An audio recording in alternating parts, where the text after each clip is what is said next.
Okay, so I made this room in Clubhouse with my friend Bernice because we wanted to talk about Haram police and how much they give people a hard time, how they're very judgmental with people just because they don't follow the strict rules at the exact way, or because they don't do the things they usually do because they're not following their example. But in reality, it doesn't actually define the truth of the faith of a person or the spirituality of a person.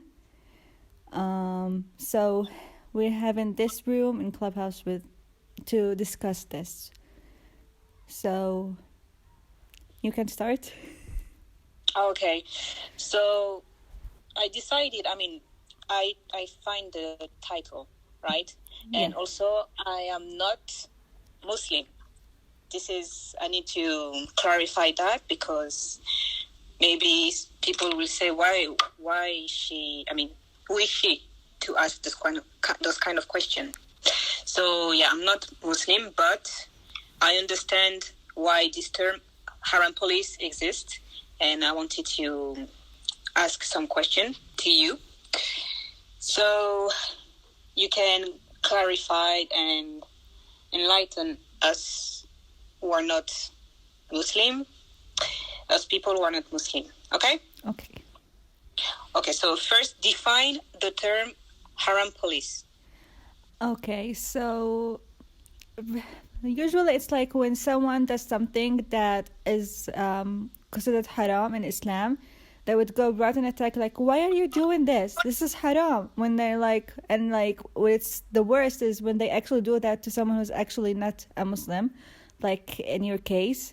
Or even they do it also for Muslims. Like, for example, if someone is not wearing a hijab, they would go and tell her, you consider yourself a Muslim when you don't have a hijab on? Or like someone who pluck their eyebrows would say, you call yourself a Muslim when you actually pluck your eyebrows? So like they act like they're a god and they're the one who's gonna judge people, and they just live their life just to tell people this is haram, this is haram, this is haram, when they don't even try to think, to look at themselves to see what they actually do or not do, or to think of the level of faith that they actually have, if they actually have a spiritual connection with God or not. And they always put themselves like in a higher place from people who actually don't do the things that they do, and they think that they're more spiritual or more religious from them just because they follow the rules, all the rules.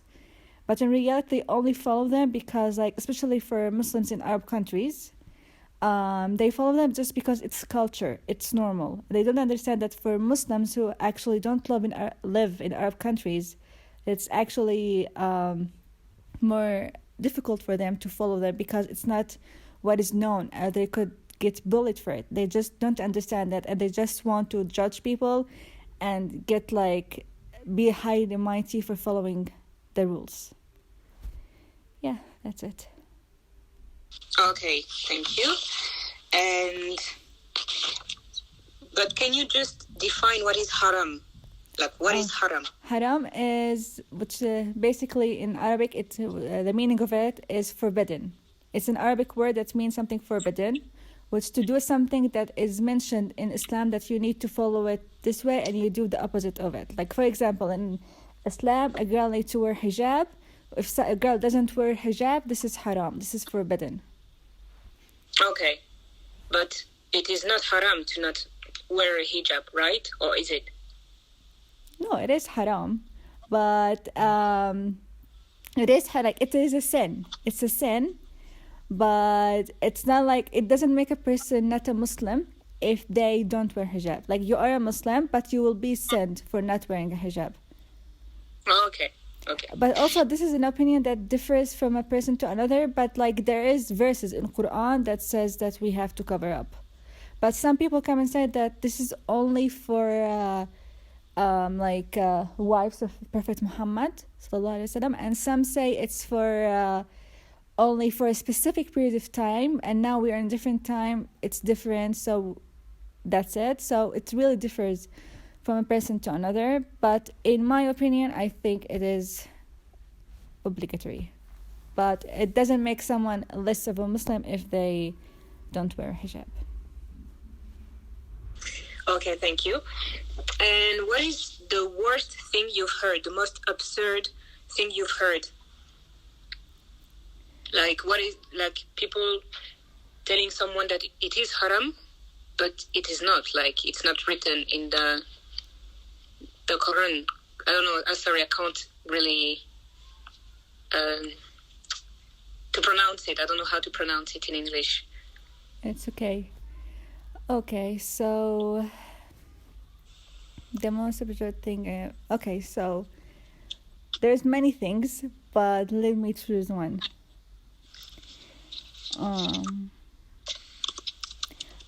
Okay, we're gonna go a little bit. Most of the things that I can think about are actually related to. Okay, I found one thing. Okay, so for example, some people say that a girl, if she has her period, she can't touch the Quran, or that she can go to a mosque, or that she, or like if you touch her, like if you even like if the husband touched the wife while she's in period, it's haram. When in reality, none of this is haram. Like they treat the period as something so disgusting that when in reality, the only thing that is mentioned in Islam about period is that the girl, when they're in period, they don't pray and they don't fast. And the only reason for that is health reasons, because we need nutrition while we are in our period, and some movements we do in prayer are not healthy for the woman's body when she is in her period. And that's all. Yeah, this is actually one of the most absurd things I ever heard. Okay. And what do you think people... Oh, wait, sorry. Yeah, what do you think people concerned by it should do to stop the haram police to spread lies? Like, what should you do, guys, Muslim women or people should do to stop it, to stop spreading the lies, basically? Well, one of the first things that we can do is to actually, the same way they declare the truth, that what they think is true, is for us to do the same thing, like to use social medias and other type of things, to use them to spread the actual truth, and actually to face them. Like when they say this is, we should reply to them and say, no, that's not true. Give us the proof that you have that this is haram when it's actually not. And like to fight as hard as they fight. And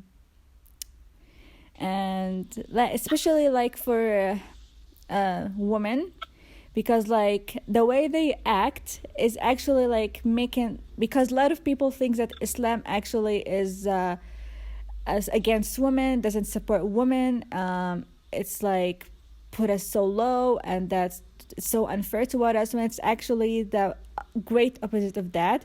It was the first religion to give women their rights. It was the first and like how do they say it? Like now the rights that people give to women right now, actually Islam gave it to us years and years before, like at the time of Prophet Muhammad. And now people actually, just because of the culture of the Arab world, they forcing the culture and making it a religion, and they're just ruining the picture and the reality of Islam by the things that they say. So it's really important for us, especially women, to make sure to make our voice heard and to defend that reality of Islam and what is and how we actually treat it fairly, and that's all they say is wrong. Okay, but how would you do it to defend the women? What would you do? What should we do, or like which way?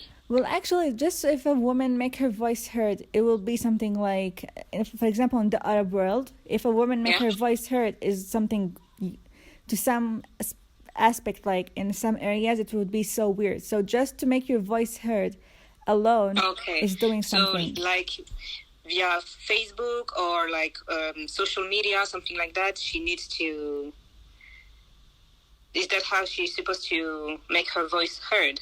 Yeah, like by any platform in social media, or actually it can be in real life. Like she can actually just, like an example for in Arab world, there's like how to call it, there's like they make group of people, they meet and sit and talk, and this way you can teach women things that they were actually taught wrong, and to teach them how to defend their rights and how to be stronger and how to actually know how to defend their religion and defend themselves and their rights.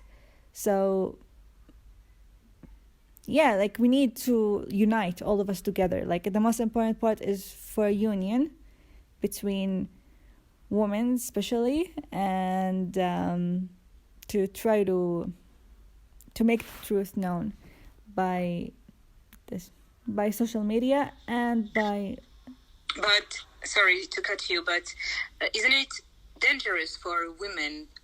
We already know that women are more likely to be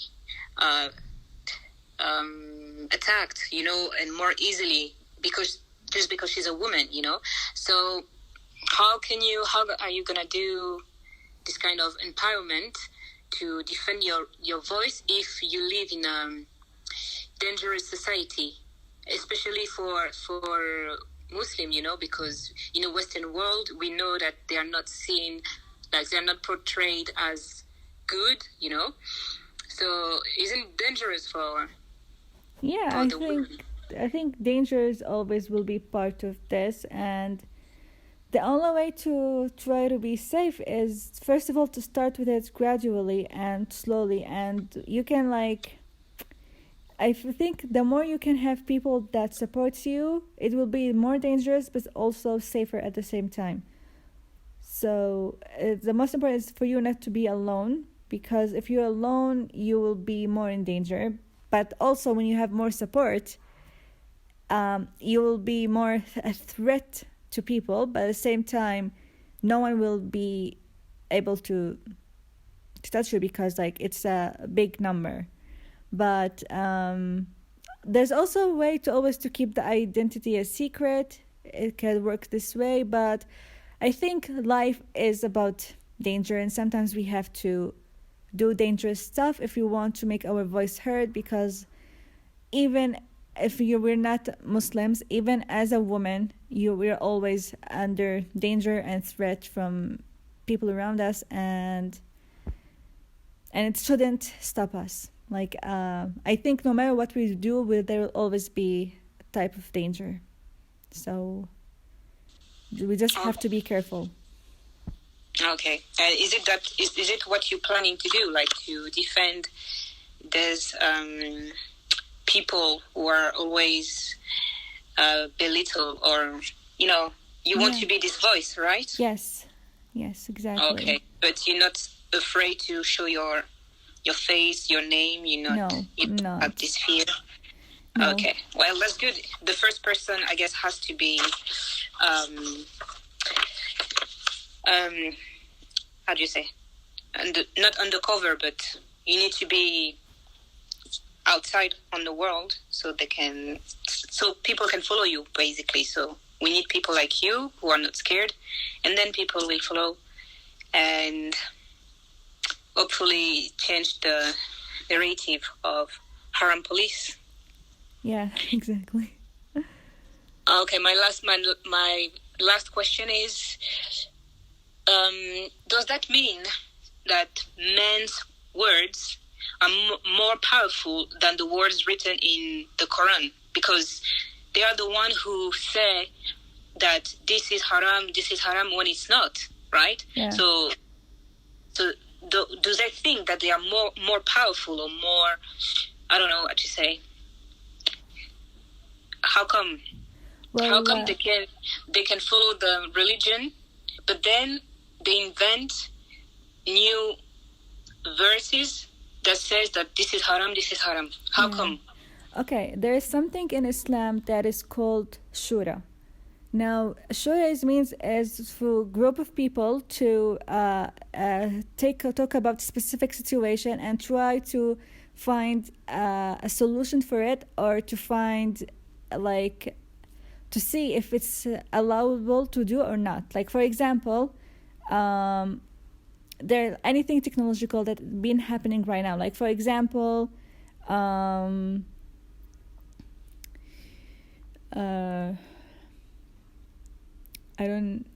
don't remember the word. Okay, wait. Like when you do, what do you call when you go try to be pregnant artificially? Insemination. Okay, yeah. Okay, so for example, at the time of prophets, this type of technology didn't exist. So Prophet Muhammad told us that in the future, if anything renewable or development happened that it's not mentioned in Quran, or he didn't mention it, is that us people will have to use our heart and use our head to decide if this is haram or not.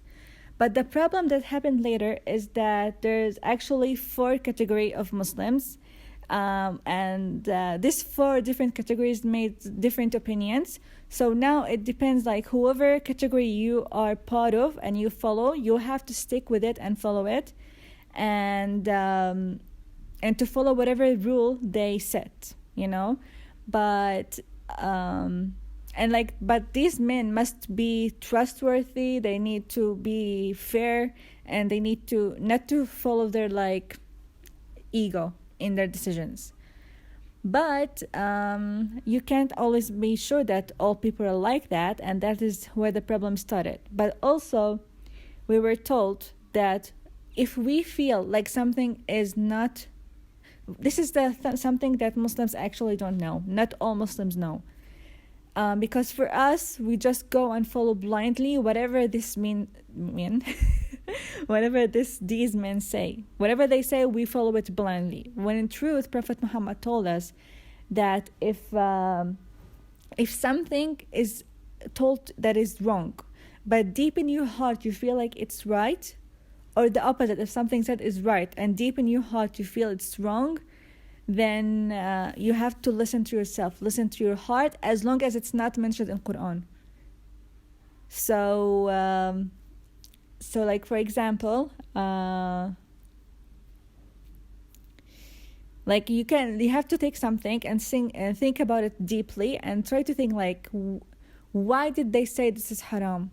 And think about it, does it in your heart, like deep in your heart, which is like kind of like spirituality, when you have to meditate and go and think from your subconscious, not from your logic side or from your head space, but your subconscious space, to think about it that way and see if it's actually feels right or feels wrong, and follow it, and God will respect that you decided that this is not haram. Like for the example, the hijab thing, it's only started to be a new thing to people to actually believe. Like before, like years from now, it was obligatory to everyone, okay? But now like it's known that a hijab is something obligatory in Islam and that everyone should wear it. It's only the last 10 years that people started to think that maybe it's not, that maybe this verse in Quran means that it was only specific for Prophet Muhammad's wife, or like for that period of time. Now these people who actually believes deep inside that actually it's not obligatory, and they believe, and they like believe it deep inside and from their heart, they won't be judged for that, because they're not doing it just because they don't want to follow what God said, but because deep inside they really believe it. If you really believe it, then you have to follow it. It's okay, but you have to believe it, and only God will know if you actually believe it or not. So like it's not like you can kid him and say, oh, I believe it, but in reality you don't. So it's about that. Yes, okay, I understand, but if we take what you said, it means that every man who invent haram practice, it means that they felt in their heart that it was wrong. Is it what you're saying? It's like it's we can't know if it's actually this. Like some people, like anything about women, you have to know that if men say something this about women, it's not because they feel it's right. No, just because there are they're hateful to women, and they actually want to put us down or to be better than us. But to some of them, no, they actually believe it in their heart. But that's the problem. We can never know. So in this case, you have just to listen to yourself. This is the only way, especially that we live in a completely different world. We can't trust everyone, and everything is just too complicated. So we only have to trust our hearts and to know that God is merciful and forgiveful. So just to know that as long as you are in the right path, as long as you believe, you are safe. Okay. Yeah, I understand. And this is something that all Haram police need to understand. It's not their job to judge people, because God gave them the allowance to do what they do. Yeah, exactly. But at the end of the day, that's not what's happening. It's like everyone is like entitled to their opinion, and they think that their opinion is the truth.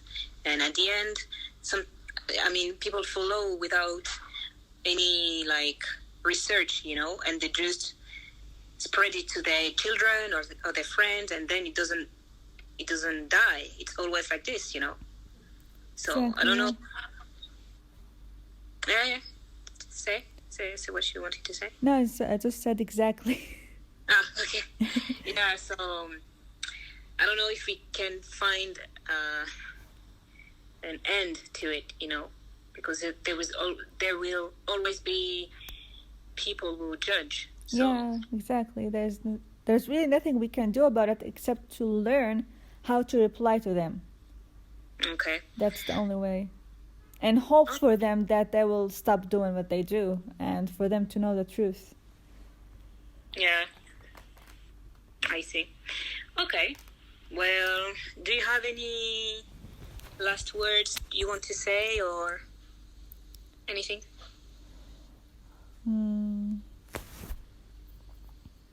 Well, this room is called Haram Police Need to Shut the Fuck Up. Yes. But like we can't really shut them up, because it will, like I said before, it just will keep happening.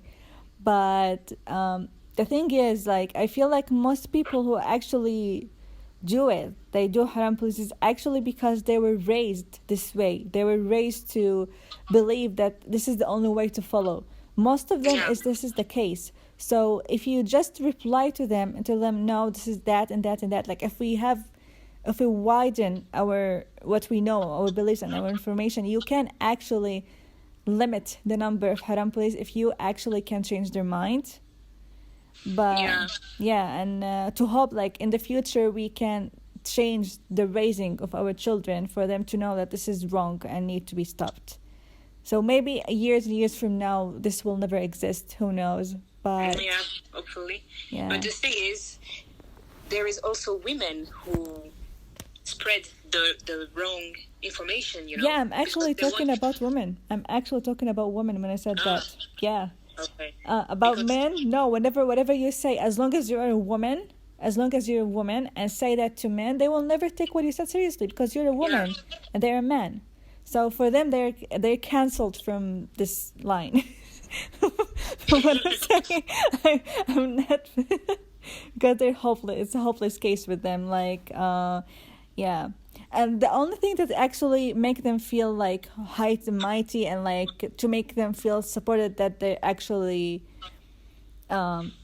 they not to listen to what we say, is because there's one thing in Islam that actually, I think it's the reason for why this started, but at the same time I fully understand why it is this way, which is that if you have if someone stole something, and you will have to need to have witnesses for this crime, for this the thefter. So for that, you either have to need 2 witnesses of men, or 1 witness of man, 2 witnesses of women, or you will have to have 4 witnesses of women. Like 2 women is a voice of 1 man. Wow. Yeah, and because for that, I think this is the reason why this is like that. But the only reason for that is because women can actually be threatened easily to lie, or women can actually like we no matter how every like feminist have to deny this, but we are more emotional. We can't really deny that. So I guess it's just because we can't know if this woman is saying that because she means it and witnessed it, or she's just being emotional about something. So when it's two women, if one of them is emotional, the other one is not. But a men mostly logical, but at the same time, like if two men came and say like there is mostly. If two men came and say there's no way it's not true because like how to say explain it, not because they won't follow their emotions, but like I think it's difficult for two men to disagree on a lie. Okay. I don't know why, but this is how I feel it. So yeah, so I think this is the actual reason for that. And also because like the only thing that actually makes in Islam that gives men something more than women is this, the witness thing, and the marriage thing, which is that they can marry four, and the third thing is will, that they take more percentage of will than women. These the only three things that actually makes men men take it higher than us as women. And that's what they do. Men focuses on these three things and say, this makes us better than you. And all the feminists take this against them and they forget all the other good things that actually is like the rights that they're actually given. So yeah, that's what I wanted to jump on the feminist thing. It means that we women have to be feminists to be heard. To at the end of the day, we are all feminists, right? yeah. What we want to do is like a feminist movement, so we can hear your voice and you can correct the wrong narrative about what is haram and not. So you are a feminist, basically. Yeah. Okay, and is it allowed in your religion to be feminist or? Yes, of course. Because like if I want to give you a proof from the old times, one of Prophet Muhammad's wife, this was part of what she did, So, of course, it's like we're always like people come and think that women's voice is haram to be heard. And like women need to just to stay at home, they're not supposed to be seen and all that. And like I'm like, where the hell do you bring these things? Like that Prophet, his wives used to work. They worked and they went to the wars to aid and nurse the injured people, and they actually had their own voice. Like there's many saying of Prophet Muhammad that were said were actually like they were actually like the one who actually mentioned what they said is his wife. Like they were the one who interpret his saying. Like they said, like it started with, for example, one of his wife's name is Aisha. So say Aisha said that Prophet Muhammad said this. So if this is actually a fact, then how in the hell our voice is not supposed to be heard? If they came and say it, like, and they went to war and they worked, how in the hell any of this is not allowable or haram?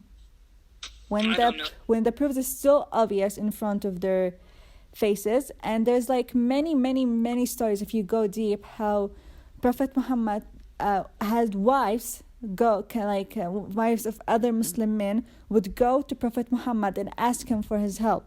Like he would listen to them to say what they said, what their story, and they would actually sometimes will be aggressive in their anger, and he would be okay with it. He would actually try to understand what her husband did, and then he would go and talk to the husband and tell him, you shouldn't have done that.